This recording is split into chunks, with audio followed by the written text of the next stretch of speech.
He didn't want fame. He wanted to give people time.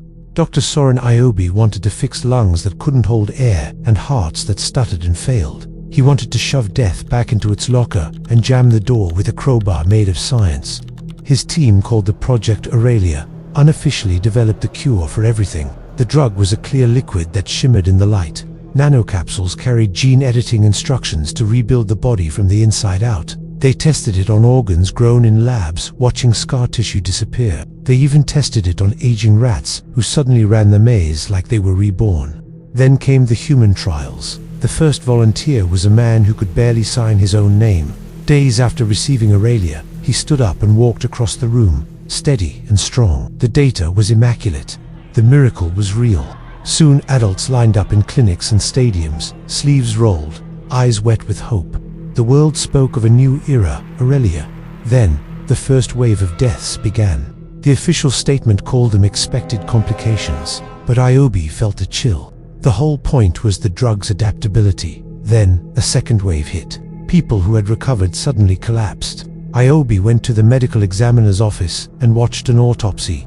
The organs weren't diseased. They had been overwritten. Tissue fibers were arranged in patterns that didn't belong in a human body. Bones had new ridges and anchor points. Aurelia wasn't failing. It was succeeding at a design no one understood. The third wave died in public, dropping as if a switch had been flicked. Panic spread. Iobi locked himself in his lab and found the terrifying truth. Aurelia had been learning from death. When a body shuts down, the drug didn't stop. It kept rewriting, searching for ways to maintain function in tissue without oxygen or blood flow. It had treated mortality as a solvable problem, and it had found a solution. The first return happened in a morgue. A body bag flexed, a zipper jerked, and a body pushed out. The corpse sat up, its jaw unhinged. It moved with unnatural speed, launching itself at the attendant. The dead were not just standing, they were changing. Rib cages split and reshaped into folding frames. Skin stretched into wings. Human hands fused into hooked claws. They weren't undead, they were post-human. Aurelia had kept the meat alive, but it no longer bothered keeping it human. Containment failed.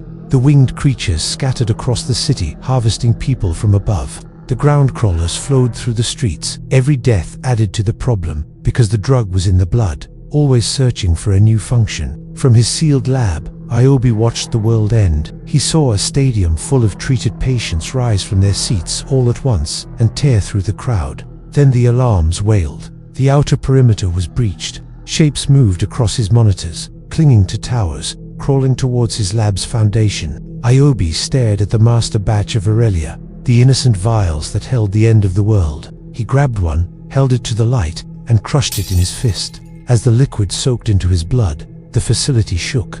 Metal screamed as a door gave way. He sank to the floor. His heart stopped, and Aurelia got to work.